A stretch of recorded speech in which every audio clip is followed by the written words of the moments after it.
Hello everyone and welcome to the latest episode of the Space Monkey X Audio Workshop presents Bring the Noise, a history of early hip-hop. After nearly a decade as an underground art form, the Sugar Hill Gang's Rapper's Delight thrust hip-hop into the mainstream in 1979. In less than a year, Kurtis Blow became the first rapper to be signed by a major record label, and his two singles, Christmas Rap and The Breaks, both moved about 500,000 copies. However, most of the real excitement in hip-hop was at the small labels, like Enjoy Records, Tommy Boy Records, Profile Records, and Tough City Records, who started releasing singles with a wide variety of rap styles. Many labels stuck with the disco rap sound, pioneered by DJ Hollywood and mimicked by the Sugar Hill Gang, but other labels promoted the kind of hip-hop you'd hear at a park party, featuring more sophisticated rhyming schemes and a simpler, stripped-down approach to the beat, as opposed to the flamboyant flourishes of disco. There was one group, though, that did a little bit of both to make their mark, the Funky 4+1. In a roundabout way, the Funky 4+1 came together because of kung fu movies.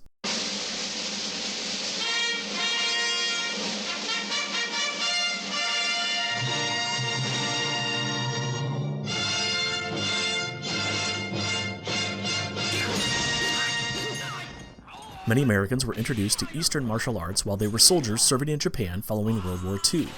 When they returned home, these soldiers sought out Asian immigrants to continue their training or open their own schools of karate and judo. In the 1960s, the fighting forms were featured in television shows like Britain's espionage thriller The Avengers, and Bruce Lee highlighted his skills as Kato, the sidekick to the Green Hornet. In film, 1962 saw Frank Sinatra fight a karate-using henchman in The Manchurian Candidate, and James Bond took on ninjas in 1967's You Only Live Twice. But the karate craze really kicked off with the release of the 1972 television series Kung Fu, starring David Carradine as a Shaolin monk who wandered the American Old West. As quickly as you can, snatch the pebble from my hand.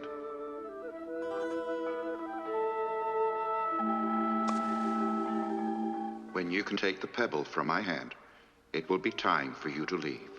Shortly after, in March of 1973, Warner Brothers, the same company that made Kung Fu the television show, distributed Five Fingers of Death, the first Hong Kong-made martial arts movie to get a major U.S. release. The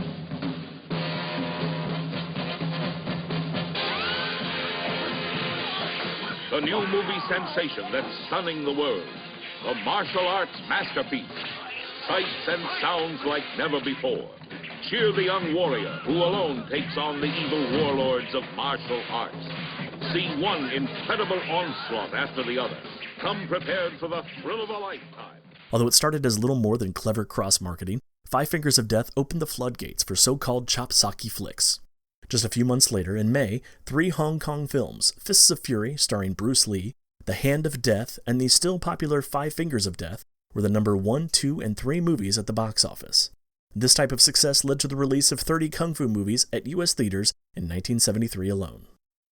Kung Fu films were especially popular among the Black and Puerto Rican population of New York City. Not only were they low-budget films that primarily played in the grindhouse theaters most commonly found in the lower-income boroughs, but they also starred minorities, who were usually underdogs fighting back against those in power in order to right some wrong. In this way, they shared a lot of similarities with the attitudes and themes present in blaxploitation films that were showing in the same theaters, like Sweet Sweetback's badass song, Coffee, and Three the Hard Way.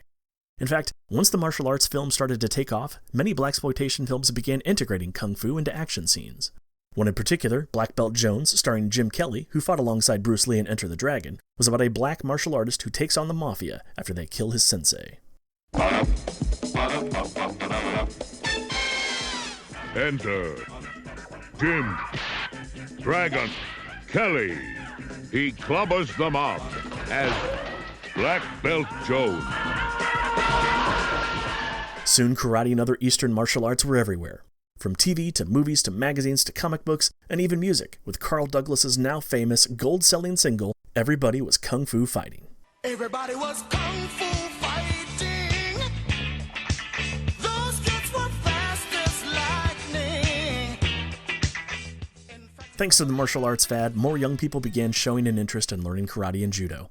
So what started as an activity for adults soon became a way for kids to learn discipline, maintain physical fitness, and, quite frankly, as a way to keep them busy after school so they wouldn't get into any mischief. And it was through karate classes in the Bronx that Kimoni Chapel met the godfather of hip-hop, DJ Kool Herc. Kimoni and his little brother Baron would tag along with Herc to help carry record crates and sound equipment to get into Herc gigs for free. Inspired by Herc, Barron began performing as DJ Barron at his own park parties while still in high school. Meanwhile, Keith Williams started in hip-hop as a graffiti writer and as a b-boy at Africa Bambaataa shows, but later got into DJing under the name DJ Breakout. He got the name from the 1976 video game of the same name, where the player is trying to break through a wall of bricks using a ball that bounces off a platform scrolling along the bottom of the screen. But there was also a nice synergy there with Breaker, the name Kool Herc coined for dancers at a hip-hop party that would later become Break Dancer. DJ Breakout was also practicing karate, so he and DJ Barron's brother Kamoni were running in the same circles. At one of Breakout's early shows in a local schoolyard, Kamoni invited Breakout to come by the house sometime and listen to records. The Chappell brothers and Breakout became fast friends, and the two aspiring DJs, Breakout and Barron, formed their own mobile DJ crew known as the Brothers Disco in 1976. Mimicking their idols DJ Kool Herc and Africa Bambaataa, the Brothers Disco knew they would need to put together a killer sound system if they were going to make their mark in the hip-hop scene. They found their secret weapon in garbage can speakers. The guys took two 55-gallon steel drums and put them up on legs. Then they would mount 15-inch woofer speakers in the drums. The sound would resonate out until, as their sound guy Tony Tone said, quote, "You could hear it for at least 10 blocks." Combined with good quality amps and turntables and supporting speakers, they had a sound system that rivaled DJ Kool Herc's Herculords. Because their sound was so big, they nicknamed the system the Mighty Mighty Sasquatch.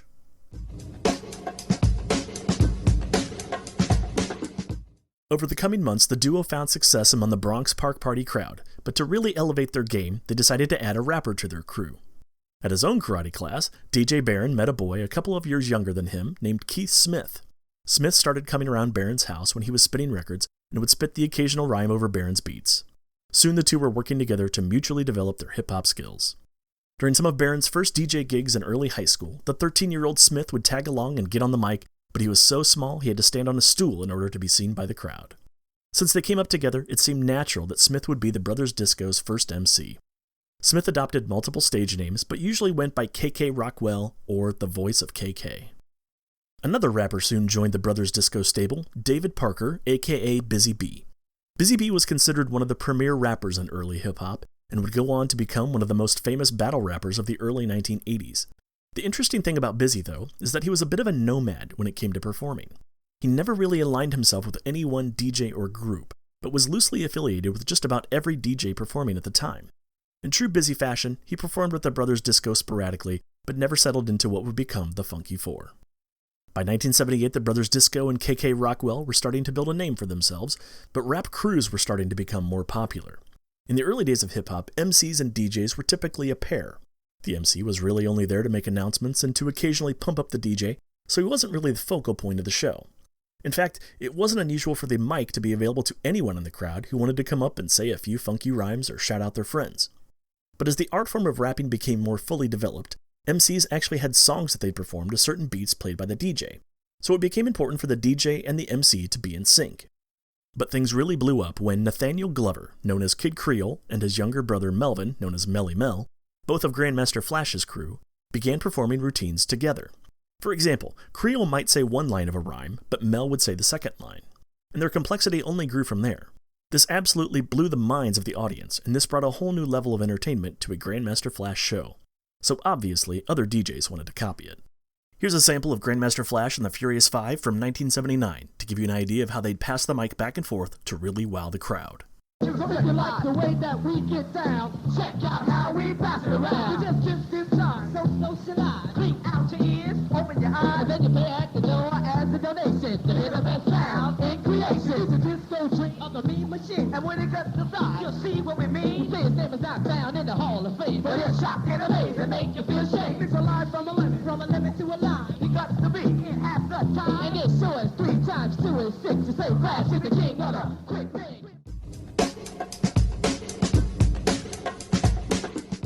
Barron and Breakout didn't want to be left behind in this new rap development, so they also started to build up a crew of MCs. In order to find more rappers, the Brothers Disco started holding auditions. The first new MC they found was Keith Caesar, known as Keith Keith. Keith and KK Rockwell had met through various after-school activities, yes, including karate classes. So when Breakout and Barron were looking for another voice, KK recommended his friend for the job. Keith's interest in hip-hop started as a b-boy, often dancing at DJ Breakout gigs. The third member of the group was a bit unusual for rap at the time. Sharon Green, aka Shaw Rock, started her hip-hop aspirations as a B-girl in 1976, but had started to write her own rhymes shortly after. At first, the Brothers Disco turned her down, partially due to the fact that there weren't any female MCs at the time in the machismo-fueled world of hip-hop, and they didn't think she'd be able to hold her own on the stage. But Sha Rock kept practicing, kept coming back to audition, and had soon earned a spot on the crew. If you ask almost any rap historian today, most would say that Sha Rock was one of the strongest rappers in the Funky Four. Between the two DJs of the Brothers Disco, Breakout's style was more conducive to rapping, as his sets were mostly made up of long stretches of breakbeat loops. Baron was known for a lot of scratching and cross-cutting between songs, which was preferred by the b-boys and girls, but made it difficult for a rapper to find a flow. So they both had their specialties. But that usually meant that rappers would bow out and let the breakers take center stage whenever Baron came up to spin. This annoyed Baron, so he began the search for a rapper that could handle his DJing style. Guy Todd Williams, who went by the stage name Raheem, was an MC from a rap group called Master Plan 2 and the Phase 1 Crew. Unlike a lot of other hip-hop groups at the time, they didn't travel from house to house or between the parks to play gigs. They had a set home that they would throw a party at every weekend, treating it more like a club than a traveling troupe of entertainers. Master Plan 2 and the Phase 1 Crew were seeing mild success in their own bubble of the Bronx, but because they didn't travel anywhere, the success had a limit that Raheem could see coming. So a mutual friend of Raheem and the Brothers Disco set up an audition for Raheem during a DJ battle between the Brothers Disco and another DJ crew called the Little Brothers. That night, as usual, whenever Baron got up to DJ, KK Rockwell, Sha Rock, and Keith would take a break to let the B-boys and B-girls do their thing. So during this lull in the rapping, Raheem picked up the mic and rhymed while Baron spun records and the breakers danced. Although Raheem recalls he didn't have a lot of rhymes at the time, Baron remembers things very differently. In the book Yes Yes Y'all, Baron had this to say, quote, "Raheem had the style I liked, like KK, just keep it on and on and on, no stopping, a good flow. So I said, when I get on, you rap. Raheem was my own personal MC." According to Raheem, he was wearing a signature Brothers Disco sweatshirt, white with black letters on the front. By the end of the night, he was in. And soon after, this new crew was christened the Funky Four. Aside from being a good rapper, Raheem brought a musicality to the group as well. Raheem was a singer who was greatly influenced by a doo-wop group in the neighborhood called GQ, so much so he took his stage name from one of the members of the group. Doo-wop groups were known for singing in harmony while performing coordinated dance steps, so Raheem had the idea to inject those ingredients into hip-hop. Previously, rappers performed more like the Sugar Hill Gang had on Rapper's Delight, taking turns with each rapper doing a verse, then the next rapper singing a verse, and so on.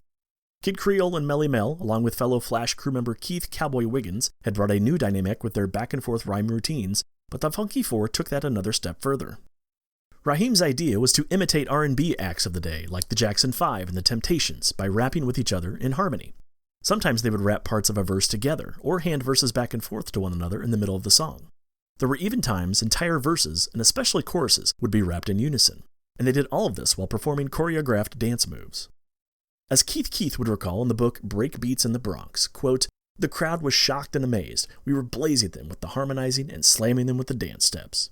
To give you an idea of the influence R&B had on the Funky Four's performance, here's the Jackson 5 singing one of their big hits, ABC, from 1970. Notice how the lead singer is clearly Michael Jackson, but his brothers will occasionally chime in with part of a verse or in unison with Michael to emphasize certain words.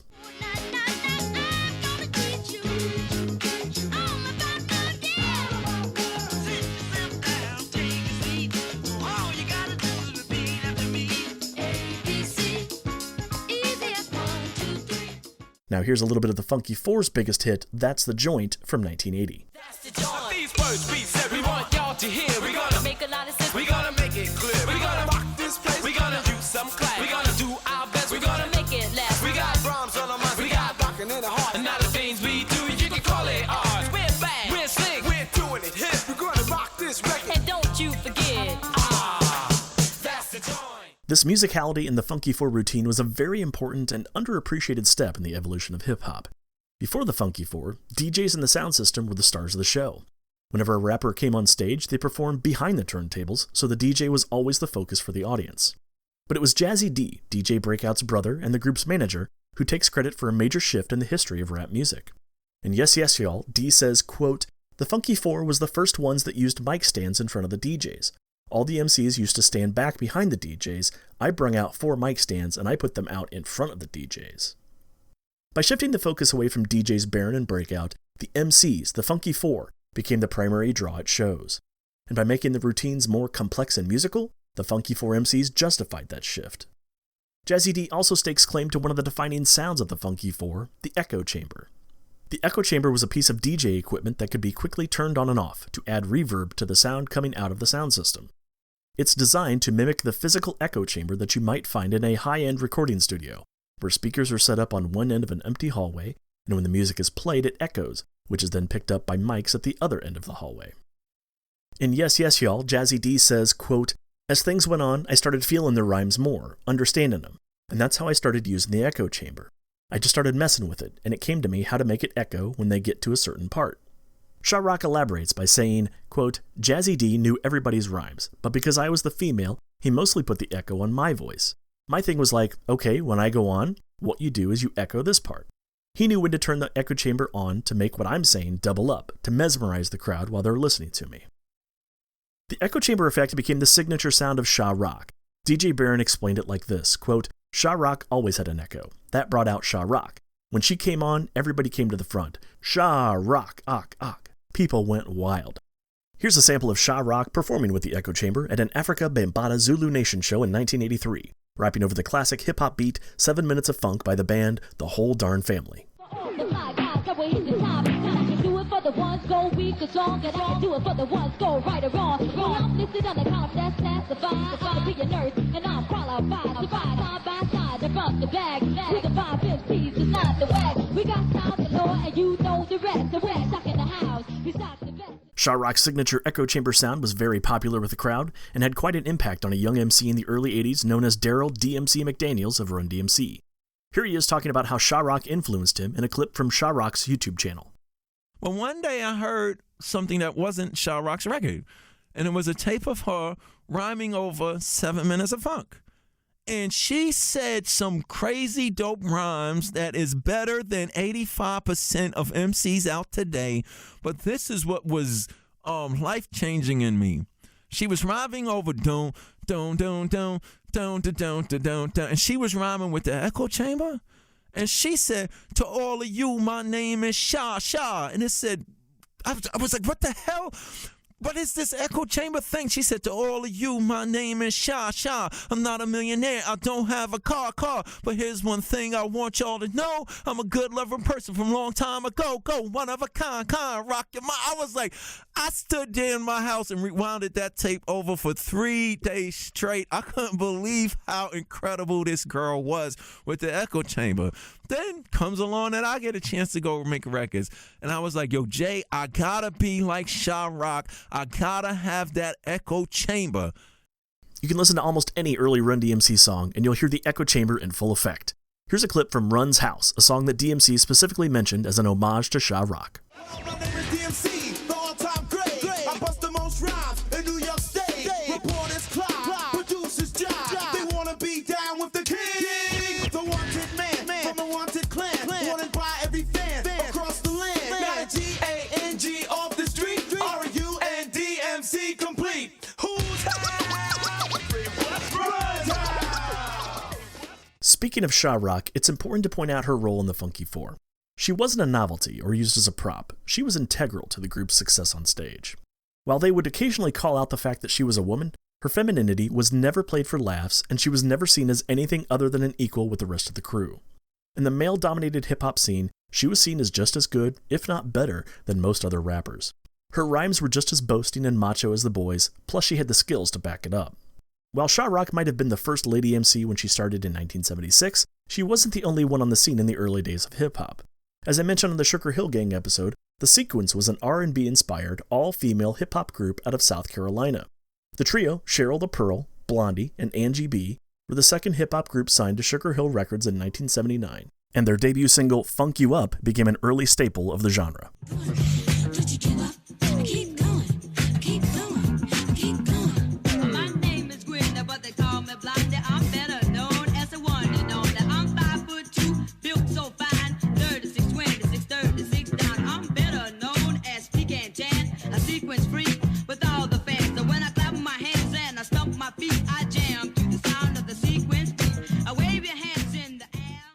In Philadelphia, Wendy Clark, known as Lady B, followed in the footsteps of Philly's own Jocko Henderson, starting as a radio DJ who later turned rapper. Lady B released one hip-hop single, 1979's To the Beat Y'all, on TEC Records, but was better known for her support of the culture through her time on the airwaves. That same year, she became one of the first DJs to play rap music outside of New York City, and would later go on to host her own hip-hop radio show, The Street Beat, in 1984. Because of her continued support of the music, she is often referred to as the godmother of rap. Here's a bit of her single, To the Beat Y'all. I say clap your hands, everybody, everybody clap your hands. I just clap your hands, everybody, everybody clap your hands. Allow me to introduce myself, they call me Mrs. DJ. I got my name in the Hall of Fame about the DJ rhymes I say now. Parental discretion is advised, we're gonna take this trip aloud. Say the words I speak are very true, they're recommended by a triple crowd. You see, if you want to know what moves my soul or shakes inside my brain, And finally, one other female rapper of note in the early days of hip-hop was Lisa Counts, aka Queen Lisa Lee, one of the members of Afrika Bambaata's Universal Zulu Nation. The story goes that Lisa was at a BAM show when she was only 13 years old and asked if she could get on the mic. She was such a hit with the audience that BAM put her on the flyer for his next show the following weekend. Queen Lisa Lee never released any solo efforts, but she is a strong voice in the debut single of Bambaata's Zulu Nation Throwdown from 1980. Say, what's the name of this nation? Zulu, Zulu. And who's gonna get on down? The Cosmic Force, the Cosmic Force. Chitty, chitty, bang, bang, we all your main thing. Listen to the song that she is gonna say. We'll party all night to the people's delight, cause everybody knows that we rock at sight. Say we are the best in the creation. We go by the name of the mighty Zulu Nation. We're the mighty Zulus. We're one of the crew. We're coming by, we're coming through.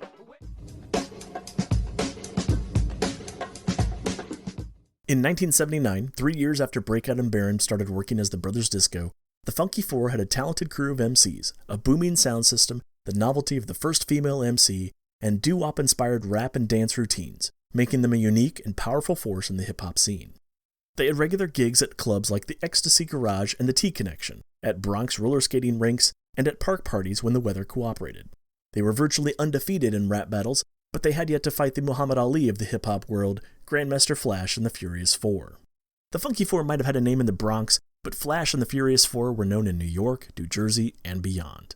Defeating Flash and his crew would be a major boost to the Funky Four's reputation. If they could take down Melly Mel, Kid Creole, Cowboy Keith, and Mr. Ness, they'd be unstoppable.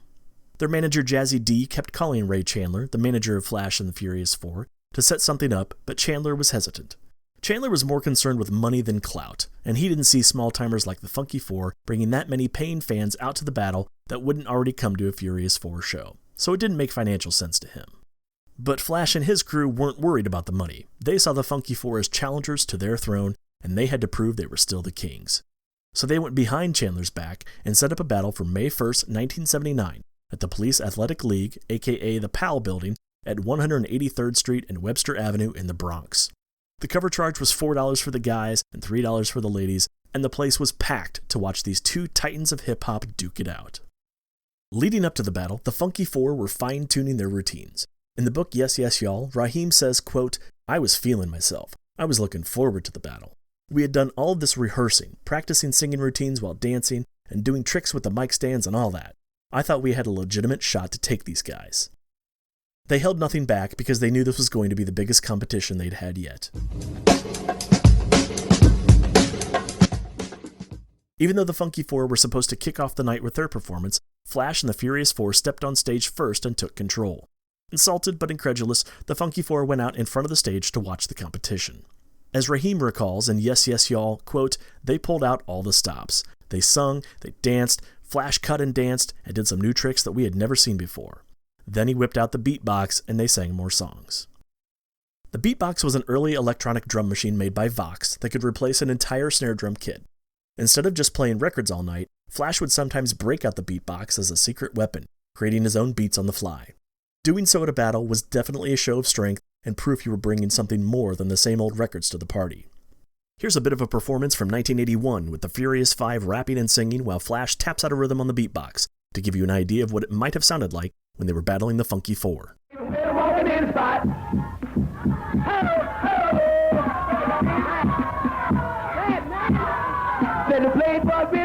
and they were singing to the rhythm of the beat. My girls were so divine, so fine. They really blew my mind. I saw this lady and she really made my day. After the city talk, she would turn around and say, well, I can't want to do it, but I can't, won't, don't stop. I can do the rhythm, cause I get down, cause I get down, cause I get down. With flashes on the beatbox. Kid Creole goes on to say, quote, I think we did 3 sets apiece. We came on, we changed clothes on them, we made up new routines. When Flash pulled out a manually operated drum machine, which he called the beatbox, the crowd lost its mind. It was absolute pandemonium. The crowd's response to the Furious 4 show put a damper on the Funky 4's night. As Raheem put it in Yes Yes Y'all, quote, if you saw them first, you'd be like, the battle is over. And I think other members of my group had the same feeling at the time. They were intimidated by the way that the Furious 4 hit the stage. To Raheem, it seemed like the Funky 4 had lost the battle before they even got on stage, and it showed in their performance. In Yes Yes Y'all, he describes the scene like this, quote, everyone was leaning against the back of the stage. I was amped, like, yo, let's blaze this, we're gonna do this, we're gonna take these guys. And I saw like this look in KK's eyes. He had this look of doubt, not the same fire that he came with in telling me that I could take Melly Mel. He didn't say verbally that he quit, but his body language suggested that. And as soon as they saw the Furious 4 do their thing, the routines that we practiced were thrown out the window. We totally abandoned our game plan. I stood on the same stage with them, but I stood in the back and I let them do whatever they were going to do. However, the other members of the Funky 4 remember things going another way. KK Rockwell said it was Raheem who seemed reticent to perform. In an interview with the Museum of Pop Culture, KK describes the situation differently. Quote, so all through the night, Raheem kept complaining about his voice. Yo, something's wrong with my voice. Oh, my voice. So I didn't really pay too much attention to it. But then, when it was time for us to go on, he said, yo, I don't want to do it. No matter which version of the story is true, after the Funky 4 were finished, Raheem grabbed the mic and went on stage by himself. And Yes Yes Y'all, he remembers, quote, there's no way that I'm going to be slighted because one person doesn't want to do what we worked so hard to get here for. I did 15 minutes by myself. I was soaking wet. It was a devastating night for the Funky 4. Not only had they clearly lost the battle, but they also lost a member of the crew, Raheem. A few days later, Raheem was lured away by the Furious 4, who were impressed with his solo act that night. But according to just about everyone from the Funky 4, Raheem's departure was a long time coming. In an interview for TheFoundation.com, Keith said, quote, he started slacking. That's when me and KK said at a point, Raheem isn't into this like he used to be. He just wasn't putting his percentage in. You know, practicing, and when we did parties, he was not really into it. From the sound of things, Raheem was already gravitating towards the Furious 4 before they approached him about joining the group. Keith goes on to say, quote, I believe he left because the Funky was more laid back than the Furious was, such as the dressing. After a while, Raheem started dressing like them, wearing the leather and rhinestones and all that stuff. The flashy apparel of the Furious 4 was one of the things that set them apart from so many rap crews. They had adopted a sort of punk rock biker aesthetic with leather pants, hats, and customized jackets with rhinestone designs covering the back. They were much more flamboyant than the street corner jeans and t-shirt style of the Funky 4. The flashiest the group ever got were jean jackets with big Funky 4 patches on the back, reminiscent of the gang vests that were common throughout New York City at the time. In Yes Yes Y'all, Jazzy D has another theory as to why Raheem left: money. For a lot of hip-hop crews, most of the money they made from doing shows was reinvested as new equipment for the DJ's sound system or to buy new records to spin. The MCs might get a little spending money, usually enough to buy themselves a new pair of sneakers and a new outfit, but most of the money went back into the production of the shows. On the other hand, the Furious 4 were better paid than most other rap crews, because, by that time, Grandmaster Flash had made enough money as a DJ that he already had just about all the equipment he needed.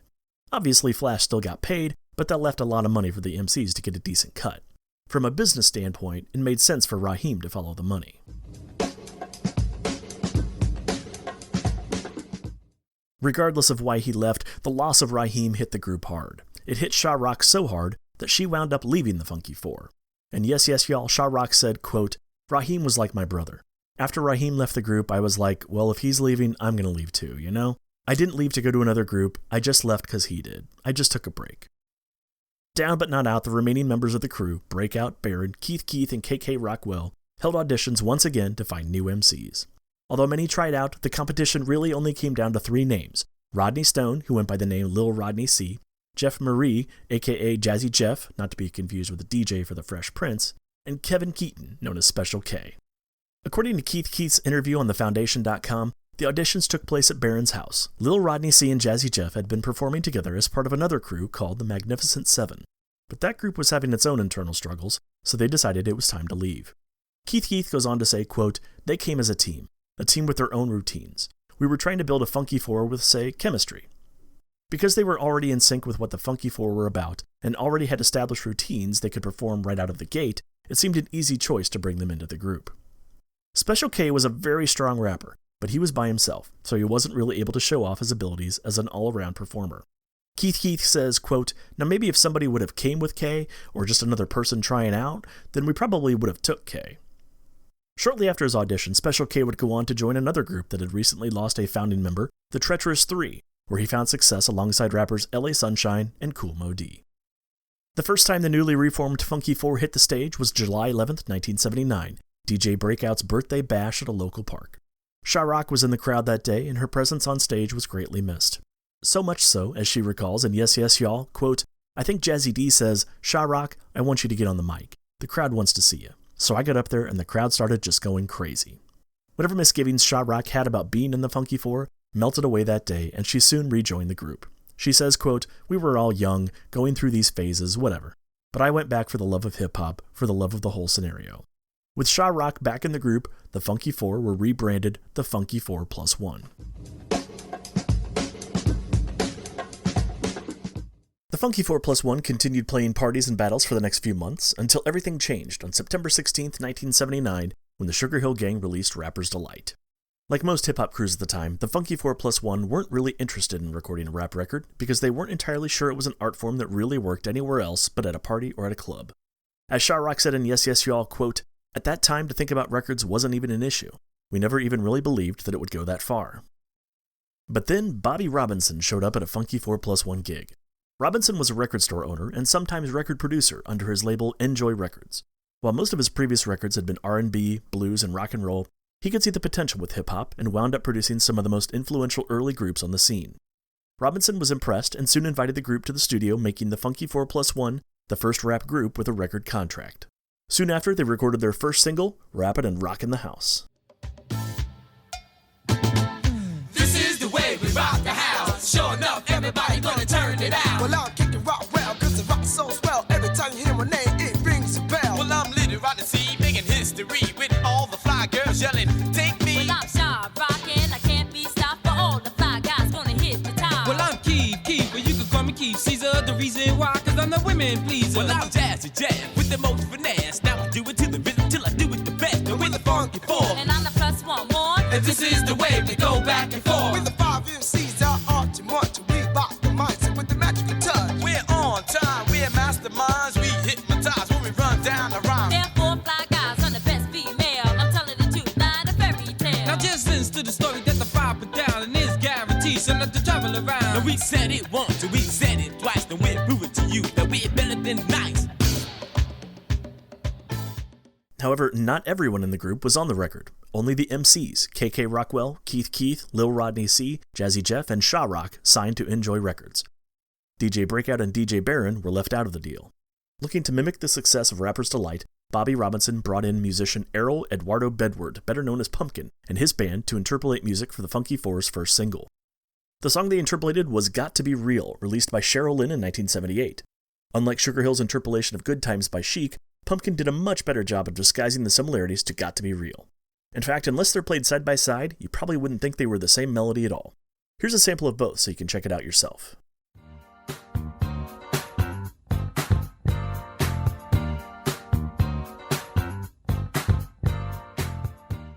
Don't stop, just turn on your mind when you're ready to rock. Because the sun won't shine, the rain won't stop, but we got a style called punk rock. Just get up out your chair, start to have some fun, the way too deep. Beyond the backing music, there wasn't much of a plan when it came to recording the first Funky Four Plus One single. According to KK Rockwell and Yes Yes Y'all, quote, "Bobby laid the track down for us and we came in and did it in one take. No rehearsal. Nobody said how long it was supposed to be and we just kept rapping. 14 minutes of non-stop rapping." KK is actually selling the group short there because they wound up rapping non-stop for 16 minutes, making Rappin' and Rockin' the House one of the longest songs in hip-hop history. However, KK isn't wrong about the 14 minutes either, because there were actually 2 slightly different versions of the song, the 16-minute A-side and the 14-minute B-side. That being said, the running time isn't the biggest impact Rappin' and Rockin' the House had on rap music. The song's legacy is that it unknowingly signaled the descent of the hip-hop DJ. With their routines and dance moves, the Funky Four had taken center stage quite literally long before they recorded a single, but they had always needed DJs Baron and Breakout to give them a beat to rap to. But with a house band playing the backing track, the DJs just weren't necessary anymore. Unlike the Sugar Hill Gang, who were never attached to a DJ in the first place, Rappin' and Rockin' the House marked the first time the DJ was actively pushed aside from an established crew in order to showcase the rappers alone.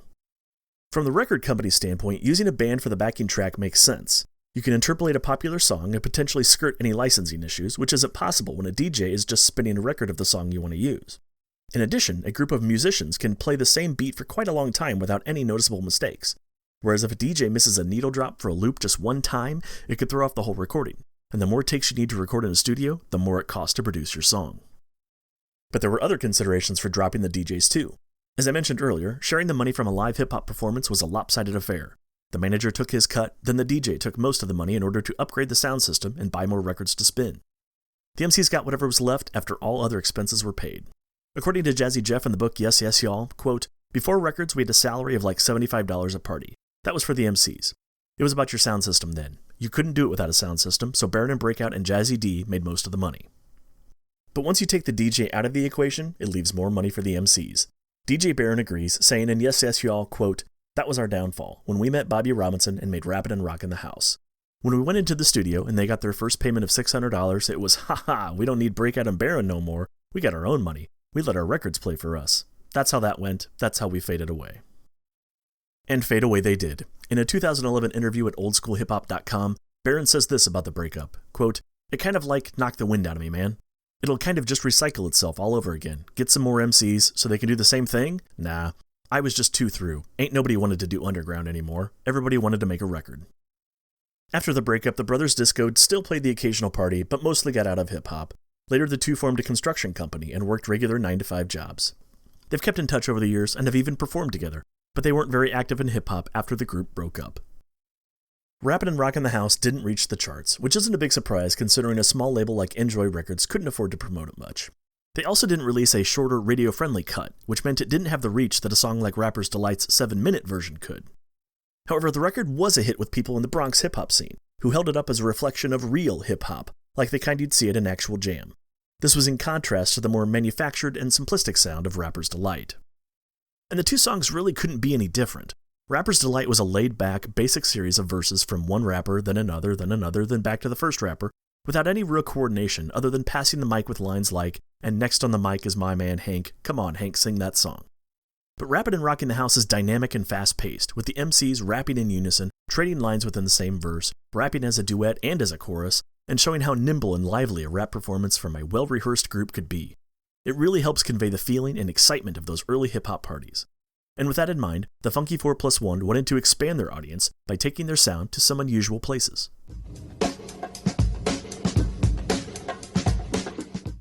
To bring their sound to a wider audience, the Funky 4+1 booked gigs in places far removed from the comfort of their hometown fans in the Bronx. For example, they played the Ritz, a high-end rock club in the East Village founded in 1980. While it was in operation, MTV used to host regular live broadcasts from the club, and performers like Guns N' Roses, Danzig, Alice Cooper, Iggy Pop, Duran Duran, Depeche Mode, U2, and Tina Turner held concerts there.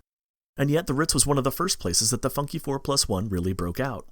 Sha Rock describes the experience like this in Yes Yes Y'all, quote, "Our thing was, okay, we're playing down here in the Ritz. This is like a rich club, and we can pull it off, make the people just go crazy over us. And we did it. We had them going crazy, shouting, repeating ho, screaming, hollering, and that's when we knew that we crossed over. When we was able to get a different type of listener to listen to our street music, to me that was the ultimate." In addition to the hard rock and Ritz, the Funky 4+1 also crossed over to the art house and punk, post-punk, new wave scenes. One of the venues they were known for playing was the Mud Club, an underground music and art venue in downtown Manhattan that ran from 1978 until 1983. The club was famous for its fourth-floor art gallery curated by graffiti artist Keith Haring, musical performers ranging from the Ramones to the Talking Heads to Frank Zappa, and literary readings from Allen Ginsberg and William Burroughs. Punk music and its various post-punk evolutions were all founded on a very DIY philosophy that rebelled against the polished mainstream pop aesthetic. To be a band, you didn't need a lot of fancy instruments. You didn't need ghost-written vocals. You didn't need an expensive marketing department. Hip-hop was in a similar place at the time, with kids using pre-existing records to create break loops and scratches, writing their own rhymes, and then putting it out there in unusual venues like high schools, roller rinks, and public parks, all with marketing that mostly consisted of homemade show flyers that were photocopied at Kinko's earlier that day. Soon enough, groups like Grandmaster Flash and the Furious Five began sporting leather, spiked collars, and wristbands normally seen in a punk club. Africa Bambaataa began using beats inspired by the synth sounds of Kraftwerk, and punk bands like The Clash started integrating more hip-hop style into their music, like 1981's The Magnificent Seven off their album Sandinista. The Magnificent Seven! Ring, ring, 7 a.m. Move yourself to go again. Cold water in the face brings you back to this awful place. Knuckle merchants and your bankers too. Let's get up and learn those rules. Another venue the Funky 4+1 played was The Kitchen, a performance and art space that was located on Wooster Street in Soho. The Kitchen hosted everything from dance recitals to orchestral performances to rock concerts. Here they are performing at The Kitchen in 1980. You can tell this was an upscale place because the sound quality of this recording is incredible compared to the tapes that were being recorded at Bronx parties. Even more unusual, there's video of this performance, which I'll link to in the show notes.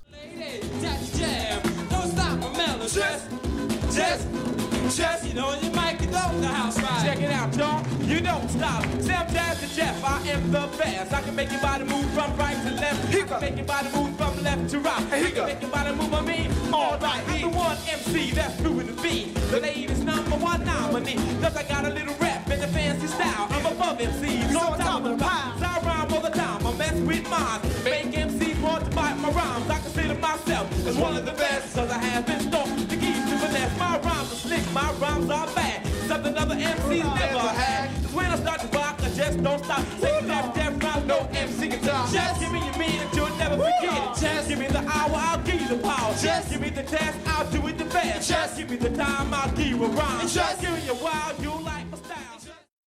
In fact, it was at The Kitchen where Debbie Harry of Blondie first saw the Funky 4+1 perform. Blondie was an influential new wave band that took an early interest in hip-hop thanks to graffiti artist and hip-hop pioneer Fab Five Freddy. According to the Funky Four's Lowell Rodney C in a 2011 interview with oldschoolhiphop.com, quote, "See, back in these days, Fab Five Freddy used to walk around with a cassette tape with Flash on one side and the Funky on the other, and he would play this tape for all of his white friends from downtown to hear." After seeing them perform at The Kitchen, Harry became a fan of the Funky 4+1, primarily because she saw a kindred feminine spirit in Sha Rock. However, Harry wasn't the only woman who took notice of the Funky 4+1 around this time.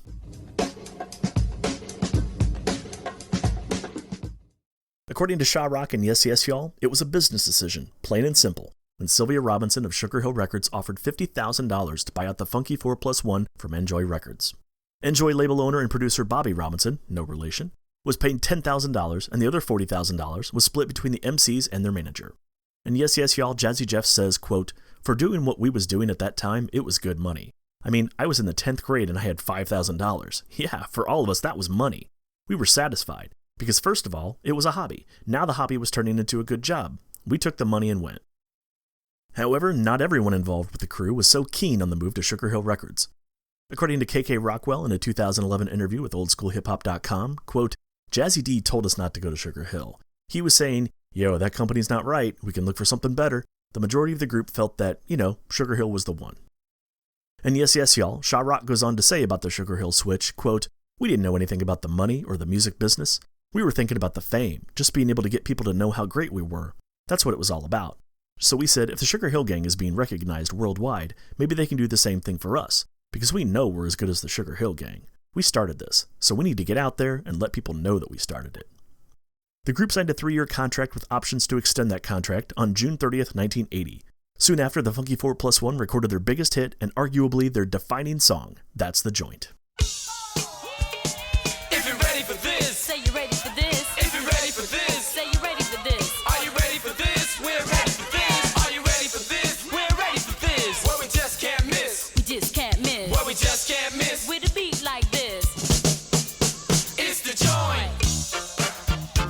We're gonna prove to the world that we're for real. We're gonna prove to everybody we know the real deal. We got golden voices and hearts to steal. Because the 5 MCs, it got to be real. We wanna hear the party people yell Sugar Hill. So what's the deal? Sugar Hill. So what's the deal? Sugar Hill. Ooh, That's the joint. these words we said we want y'all to hear. We're gonna Make a lot of sense. We're gonna make it clear. We're gonna rock this place. We're gonna use some class.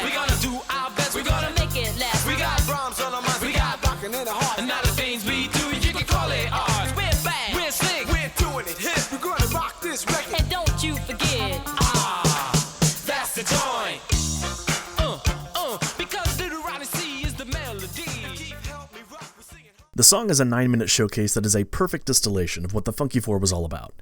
Every member of the crew gets their own verses, and there are plenty of opportunities for rapping in unison, as well as passing the mic in the middle of a verse, highlighting the way they performed as a group.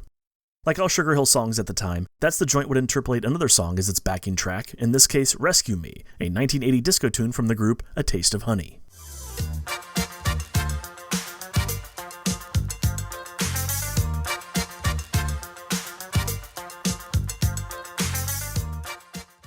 Oddly enough, Rescue Me wasn't a very big hit for A Taste of Honey, especially compared to their signature song, Boogie Oogie Oogie, which topped the pop, soul, and disco charts.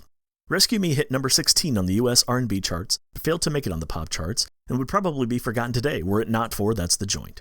Since then, the song has been sampled and interpolated many times by hip-hop artists, most notably by Positive K's I Got a Man in 1992, which made it to number 14 on the Hot 100. What your man got to do with me? I got a man. I'm not trying to hear that. See? I got a man. What your man got to do with me? I got a man. I'm not trying to hear that.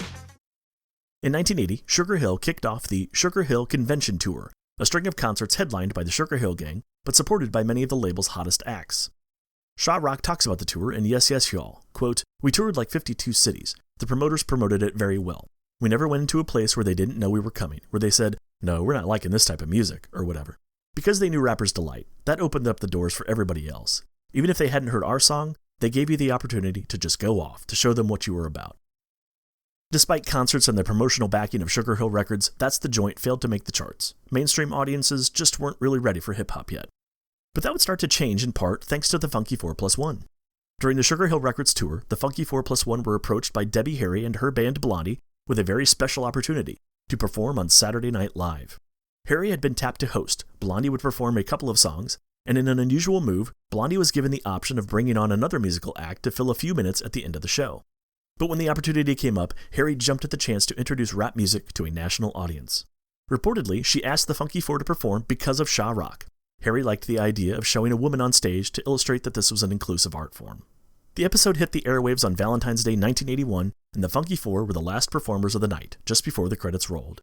The next group are among the best street rappers in the country. Please welcome my friends from the Bronx, the Funky Four plus one more.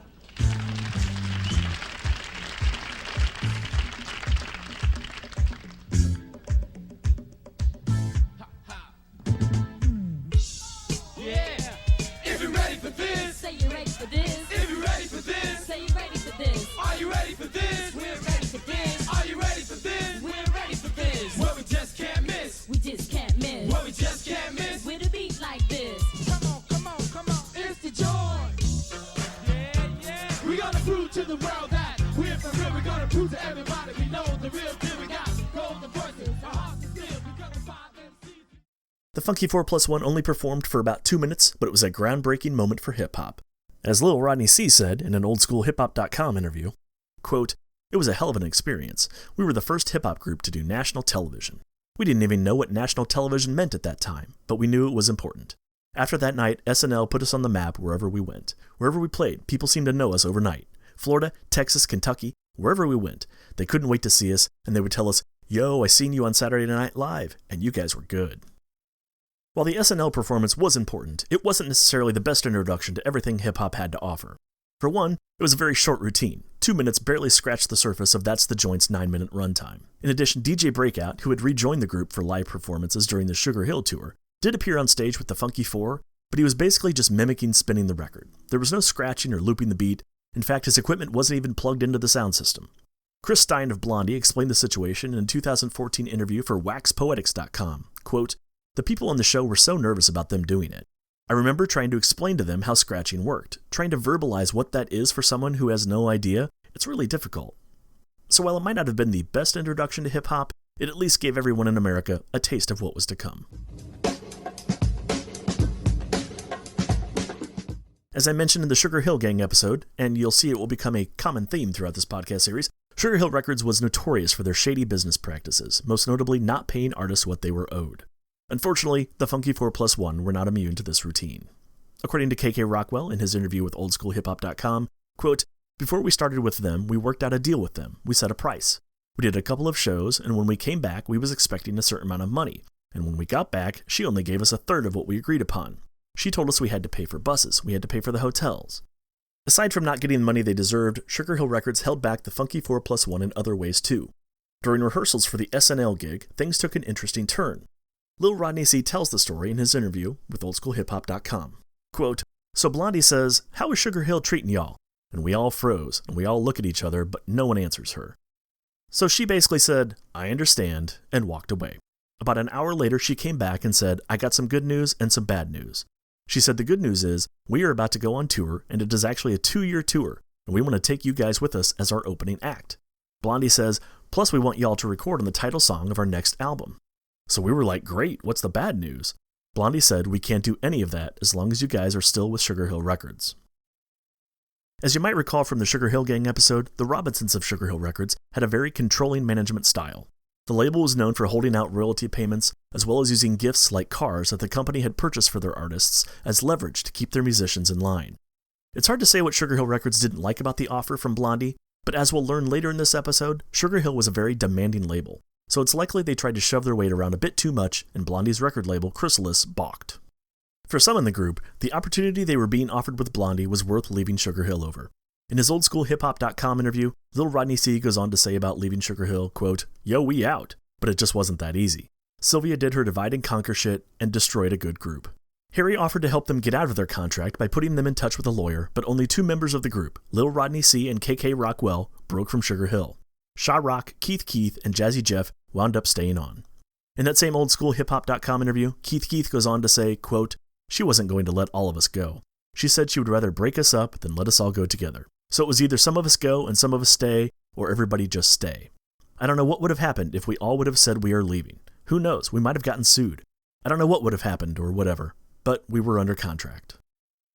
According to Lil Rodney C., the Funky 4+1 broke up on May 9th, 1981, less than 10 months after signing with Sugar Hill Records. Lil Rodney C. and KK Rockwell got out of their contracts and formed the rapping duo Double Trouble. After the breakup, Double Trouble did a few shows with their former DJs Baron and Breakout, before eventually hooking up with Rodney's old DJ from the Magnificent Seven crew, DJ Stevie Steve. The duo's most notable performance was in the first hip-hop movie, 1982's Wild Style. While they performed twice in the film, the performance they're best known for is a barely 1-minute song called Stoop Rap, with Rodney and KK sitting on the front stoop of a row house in the Bronx. It's really a great example of the back-and-forth dynamics of rap music at the time. The song is also a bit of a pushback to Sugar Hill Records, especially with the opening lines as a thinly veiled retelling of what happened to the Funky 4+1. Here's a little story that must be told about 2 cool brothers that were put on hold. They tried to hold us back for fortune and fame. They destroyed the crew and they killed the name. They tried to step on the ego and walk on the pride. But true blue brothers stand side by side. Through thick and thin, from beginning to end. This battle we lost, but the war will win. Cause Double Trouble is in the house. I'm KK Rockwell, we'll turn it out. Well, I'm KK Rockwell, cause I raised a lot of hell. I love to make love to the jolly females. And I'm down with the crew from off the hill. Well, I'm Little Rodney C. and I aim to please. I want my name to go down in history. I want to be greater than George Washington, cause I can rock any party from sun to sun. And together, forever, we're number one. Double Trouble is in the house. Don't you know Double Trouble's gonna turn it out, y'all? Double Trouble, double trouble, double double trouble, trouble, double trouble, double trouble, double double trouble, trouble. Yeah. The opening lines, "Here's a little story that must be told about 2 cool brothers that were put on hold," were paraphrased by the Beastie Boys in 1986 for the opening lines of their hit, Paul Revere. That went, "Now here's a little story I've got to tell about 3 bad brothers you know so well." And in 1997, in a commercial for the soft drink Sprite, Nas and AZ paid homage to the song, even singing it on the front stoop of a house reminiscent of the one from Wild Style. What up, son? Firm biz, baby. Don't hate it, obey it. Here's a little story that must be told about true players rocking all the ice and gold. They try to slow us down from laying the law. But we kept it real, just playing it raw. Pushed up on our ladies, spoke on our name. But Bill Cats never get caught in the game. Player haters, why? Gators made us fly. And we rock all the linen with the latest ties. Firm come first, obey your thirst. Nas and AZ, all day it hurts. Obey your thirst, kid. Yeah, Sprite, baby. A quick aside about Wild Style. In just about any interview with members of the Funky Four, when Wild Style comes up, they all insist that the movie was initially conceived as a documentary about them. But once again, Sugar Hill Records refused to let the film go forward as planned. The reason behind this decision isn't known, but in the end, the director, Charlie Ahern, switched gears and made it a fictionalized story of a white female reporter who discovers the hip-hop scene thanks to Fab Five Freddy, not unlike the similar relationship Freddy had with Debbie Harry. Stay tuned to Bring the Noise, because I'll be covering more of the backstory of Wildstyle in a future episode. After Wildstyle, Lil Rodney C and KK Rockwell signed with Capitol Records and released the single Think About It in 1983. We want y'all to think about it. Think about it. In the world, some go to school. The teacher teaches the golden rule. But listen, my man, that you be no fool. Whoever has the goal, make all the rules. Think about it. Think about it. We want y'all. However, they couldn't call themselves Double Trouble anymore because that name had been taken by blues guitarist Stevie Ray Vaughan for his backing band. So instead, they went by the name The Deuce. The album wasn't promoted very well, so it didn't make much of a splash. In 1986, Lil Rodney C and KK Rockwell performed Bombs Aren't Cool, an anti-nuclear war song, and were featured in a bizarre music video that was shown to kids in US schools. I did a little digging to learn more about this song, but I really couldn't find much. I'm not sure if they were hired to write the song for the video or if they only performed it. And as far as I can tell, it was never released as a single, but only as a music video for schools. Either way, it's a weird song with an even weirder video that I'll put a link to in the show notes. Here's a bit of the song to give you a taste. This is only a test. Can you tell me please how we got into this mess? Wanna tell you a tale while we tell my toes about the scary situation of the Megadeth flow. I got the cool chills when the defense builds, while the army and the Air Force get the Megaton thrill. Marching to the beat, atomic suicide, nowhere to run and nowhere to hide. Now here's a way out of this one-way ride. We gotta stop the race and turn back the tide. The duo would later sign back on to Enjoy Records, changing their name once again, this time to The Deuce 2, for their 1987 single, Are You Ready for the Big Throwdown? If you got cash money and you paid your fare, if you ever took a trip downtown square, if you're still cool with me cause you never been there, left side say, oh yeah, oh yeah, oh yeah, and you don't stop. Right side, I said the right side, I want the right side, and just the right side. Throw your hands in the air and wave them like you just don't care. Right side. Like their previous efforts, the song wasn't a hit, and they never released another single together. Today, Lil Rodney C is still part of the hip-hop culture and even released a new single in 2019 called Gonna Get Paid. Here I go with the flow, cause I'm running the show, producing stacks of tracks, getting mad dough. I'm coming back with the tracks that are mad fat, writing exact. Homie, show me cause it's like that. Back in the day, I had my way when I used to play. And when I walked into a spot, they knew me right away. They gave me props non-stop like I was a cop. I'm the king of hip-hop, so hit me up from the top. More recently, Rodney was diagnosed with COVID-19 in April of 2020, but thankfully he has made a recovery and is still out there rocking the house today. KK Rockwell apparently got out of hip-hop in the late 80s, but has rejoined the Funky Four on more than one occasion to perform for reunion concerts. One interesting final note, Lil Rodney C and the lead singer of The Sequence, Angie B, aka Angela Brown, got married in 1983. They have one daughter, Diamond, born in 1984, but divorced sometime in the late 1980s. Some historians have called them rap's first power couple, sort of the early 80s version of Beyoncé and Jay-Z. With two members gone, that left only three behind, Sha Rock, Keith, and Jazzy Jeff, which doesn't make for a very funky four. So to round out the group, Sugar Hill Records brought on DJ WizKid to Spin Records and Lil Ike C from Africa Bambaata's Cosmic Force crew as a fourth MC. However, because Sugar Hill continued to use live bands for their backing music, these two performers were only used for live shows and didn't appear on any of the group's subsequent singles. And there were a few more singles from the newly renamed Funky Four. They dropped the +1 after the breakup. Do You Wanna Rock was released in 1982 and is surprisingly light on rap and heavy on disco instrumentals and R&B style singing. The backing music is based on Before I Let Go by Maze, a 1981 hit by the R&B group led by singer-songwriter Frankie Beverly. Do You Wanna Rock isn't a bad song, but it's such a departure from the Funky Four's previous work, like That's the Joint, that the contrast is pretty jarring. Now this is the way we wine and dine, and at the same time, mess with your mind. On the same identical beat one time, as we possess the beat that'll make you wanna rock, taking you on down to the last stop. We are the funky. Yes, we are the four. Now here's Miss Kid. The DJ's down below. So are you ready to party? are two other Funky Four singles from 1982 that are really hard to find, even in the age of the internet. In fact, as far as I can tell, they were only ever released on a British CD compilation from the year 2000 called Back to the Old School 2, That's the Joint, from Sequel Records. The first one, Square Biz, shows a bit of a return to form compared to Do You Wanna Rock. The backing music still has that disco flair of the 1970s, but the group actually raps quite a bit, and they seem to have come back to their more choreographed, coordinated style.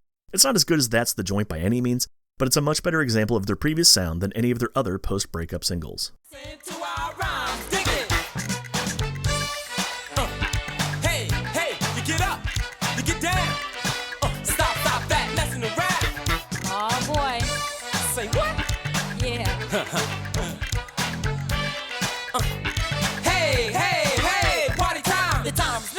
Do your thing. So come on, get down. Well, it's time to say we're gonna say a new rhyme. Funky Four is here, and it's party time. We're gonna rock the house without a doubt. I'm Keith Key, Jazzy Jeff, Shabba, and break out. So get up and let's go, get loose, let's party. Not only you, but you were talking to everybody. Rapping is a sensation, and we are gonna spread it all around the nation.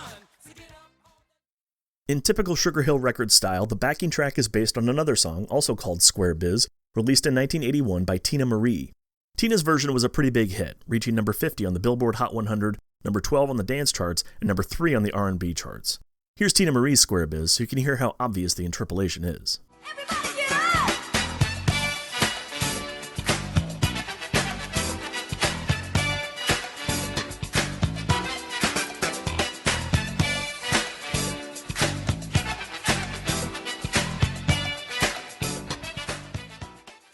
In this case, it's entirely possible that Sugar Hill didn't release the single because they were concerned about copyright claims from Tina Marie's label. The other obscure single, Superstars, is so hard to find it's not on any of the music streaming services or even YouTube. The only place I could find it was the UK Back to the Old School compilation album. Superstars is trying to bridge the gap between hip-hop and punk with a big dose of the new wave genre that punk was evolving into. They even spell out P-U-N-K-R-O-C-K towards the end of the song to help solidify their intentions. The backing track is very similar to the song Cars, the 1979 hit from new wave artist Gary Newman. Cars hit number 1 on the UK charts and got to number 9 on the US Hot 100 and has since become one of the standards of new wave music, so it's understandable that the Funky Four were looking to emulate that sound. Here's Gary Newman's Cars. Here in my car, I feel safest of all. I can lock on my doors. It's the only way to live in cars. And here's the Funky Four's Superstars.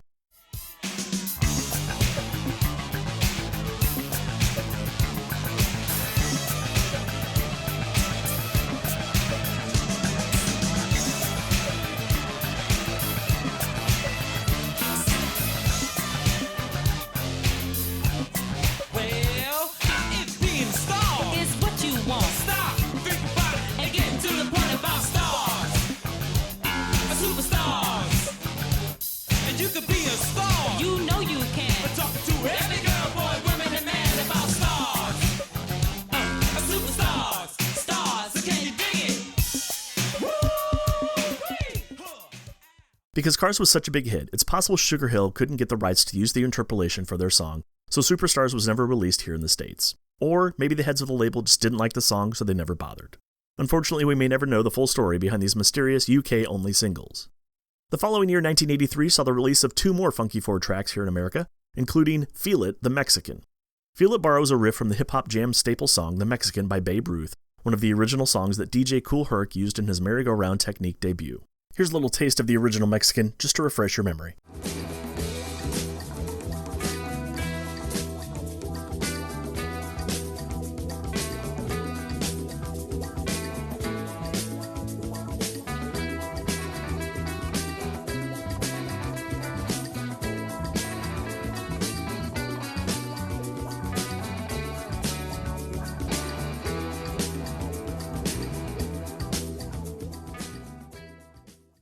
And then here's the Funky Four's Feel It, the Mexican.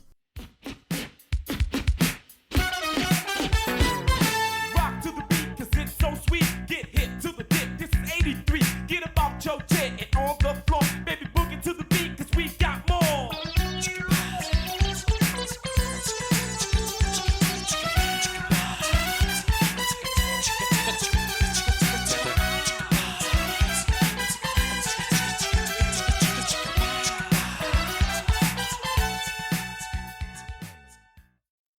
These post-breakup singles are clearly the remaining members of the Funky Four, Sha-Rock, Keith, and Jazzy Jeff, struggling to find their voice.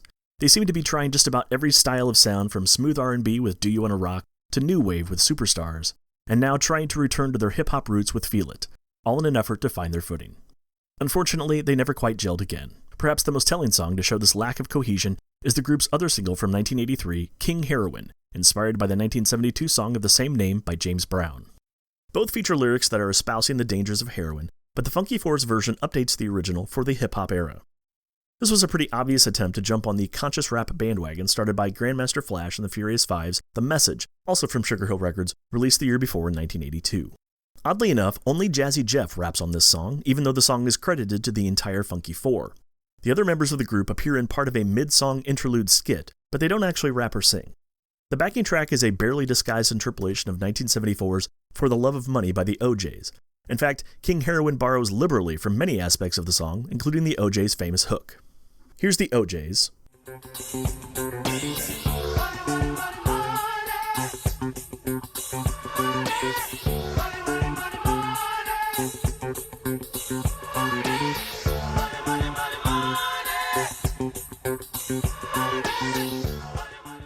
And here's King Heroin paying homage, to put it politely.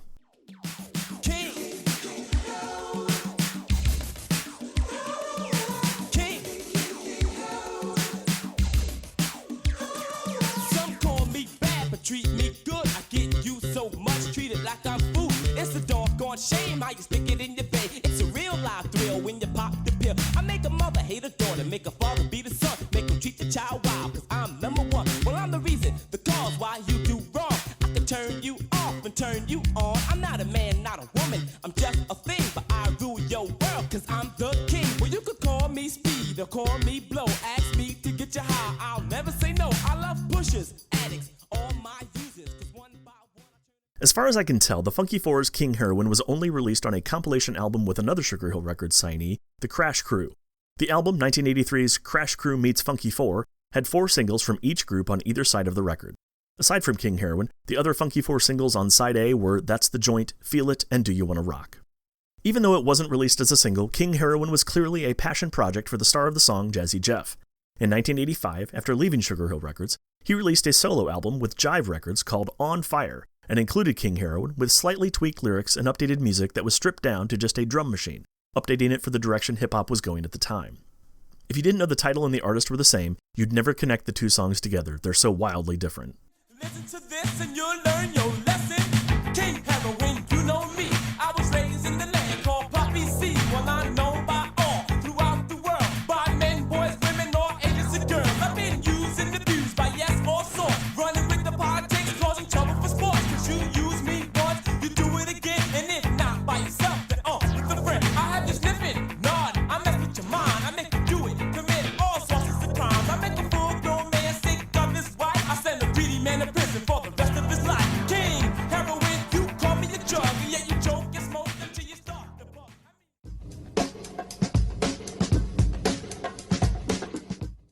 By 1984, the Funky Four had all but broken up. It wasn't a sudden event that happened with a bang, but something that fizzled out over time as their contracts expired. Between not letting the group work with Blondie, and the fact that Sugar Hill Records was pulling the same shenanigans with the Funky Four's royalty payments that they did with the Sugar Hill Gang and many other groups on the label, didn't make the members of the group want to stick around when their 3-year contract was up. Sha-Rock was already dabbling in other avenues of hip-hop, including performing with fellow pioneering female MCs Queen Lisa Lee and Debbie D to create the supergroup Us Girls. Us Girls only recorded one single, New York City Breakers, which appeared on the compilation album Breakdance in 1984. The tune is essentially a theme song for a breakdancing troupe of the same name that was sort of the mainstream face of breaking in the early to mid-80s. The New York City Breakers, the big cash money makers, the one and dime heartbreakers, the breakdance battle takers, and it's us girls running down a fucking rhyme, and this is how we introduce them one at a time. Here's a New York City breaker with moves to shock, they're like an extra in the air, they call him flip rock, like an acrobat from outer space, with fresh air moves all in your face. Say what?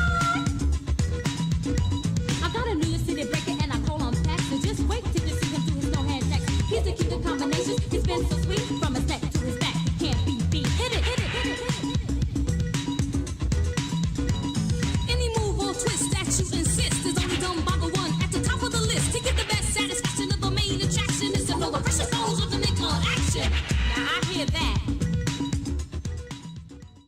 But Us Girls' biggest impact was a live performance in the 1984 hip-hop movie Beat Street. According to historian Jaquan, Sha Rock was still under contract when the scene was shot sometime in 1983. Sugar Hill only let her perform in the film if the director Stan Lathan would allow Sugar Hill artists Grandmaster Melly Mel and the Furious Five to appear in the film and perform the title track. It's this kind of strong-arming by Sugar Hill Records that might have blocked the collaboration with Blondie after Saturday Night Live. In this case, the agreement was made, and Us Girls got a few minutes to do their thing in the movie, as well as on the soundtrack album for Beat Street.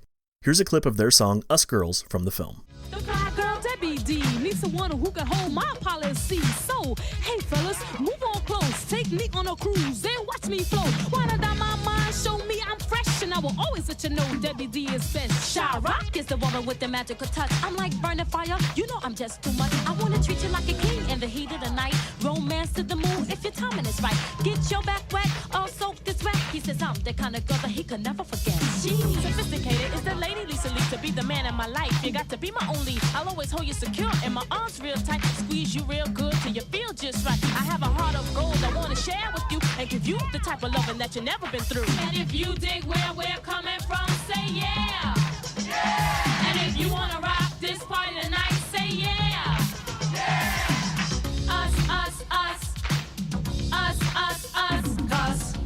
Us girls can boogie too. Shortly after Beat Street, Sha Rock left the world of hip-hop to raise a family. She'd been pregnant with her first child when they performed on Saturday Night Live, hiding her baby bump underneath a bulky pink sweater, so her priorities had begun to change.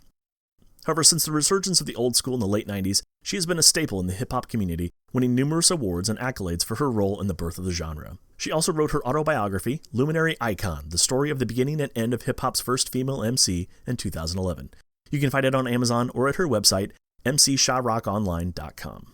Today, Sha Rock hosts a podcast called Sha Rock Live and Direct, where she interviews African-American scholars and activists, as well as hip-hop artists of the past, like Yo-Yo, Kool Moe Dee, and Professor Griff, just to name a few. Other than a stray interview here and there, I couldn't find much about the post-funky life of Keith Keith. It seems he was still supportive of the culture and kept in touch with his friends from the group, but he didn't pursue a solo career or hook up with another crew after they left Sugar Hill Records. But whenever the group gets back together to perform or accept an honorary award, which they have many times over the last 15 years or so, Keith Caesar is always there to lend his voice and his charisma. Even before they were ever put to vinyl, the Funky 4+1 had a major impact on hip-hop. They were the first group to have a female MC, Sha Rock, as an integral part of the group. They were at the forefront of making the MCs the real stars of the music. They helped pioneer choreographed routines as part of the stage show, and they advanced the style of rapping coordinated lyrics to give their live performance that extra punch. When they started recording, they brought authenticity to the genre by coming up together. Unlike their predecessors, the Sugar Hill Gang, who were manufactured in the studio, the Funky Four paid their dues for 3 years in the park parties and clubs before making it big. And then they went on to expand the scope of rap's reach beyond the streets by playing for a wider audience in venues that weren't known for hip-hop. But that was just a lead up to them taking the biggest step of all when they introduced this new style of music to a national television audience. Without the Funky 4+1, it's entirely possible that rap music might not have ever broken out of the Bronx. The Sugar Hill Gang and Rapper's Delight could have just been a quirky novelty song, and the genre might have stayed underground, eventually fading like so many artistic movements that never catch on with the mainstream. If you're ready for this, say you're ready for this. If you're ready for this, say you're ready for this. Are you ready for this? We're ready for this. Are you ready for this? We're ready for this. What we just can't miss. We just can't miss. What we just can't miss. With a beat like this. It's the joint. When I found the record of That's the Joint at the Antique Mall that day, I knew I had to grab it because, man, it really is the joint. Between that disco-infused bopping beat that just makes you want to get up and dance, and the back-and-forth play of the Funky 4+1 more, to me, it's the epitome of the old-school hip-hop sound and style. I've listened to the song countless times, and I still never get sick of it. Maybe that's why VH1 declared it one of the top 50 hip-hop songs of all time. And I have to say, it's probably in my personal top 50 as well. We're gonna make it last. We got Brahms on our minds. We got rockin' in the heart. And now the things we do, you can call it art. On the next episode of Bring the Noise, we're going to look at a scrappy group of rappers that built their reputation destroying rivals at rap battles, and then went on to introduce a new style of hip-hop on record that has endured to this day. Make sure you subscribe today so you don't miss a beat. And while you're at it, fire up your Spotify account for the Bring the Noise podcast playlist. After every episode, I'll be putting together a playlist for that episode filled with songs from the featured artists, as well as other music mentioned in the show, so you can follow along with rap history as it blossoms into the world of hip-hop we know today. Check out the show notes for a link to this episode's playlist, or just search for Bring the Noise Podcast in the Spotify app and you'll find them all. As always, thanks for listening to the latest episode of Bring the Noise, a history of early hip-hop presented by the Space Monkey X Audio Workshop. This has been your host, Rob Lamley. Please subscribe and review the show on iTunes, Stitcher, Google Podcasts, Spotify, or wherever you get your podcasts. Be sure to follow the show on Twitter and on Instagram at SMX Audio, and check out the website spacemonkeyx.net for today's show notes, as well as links to other workshop podcasts. Thanks again for listening to Bring the Noise, a history of early hip-hop. I'll see you all next time.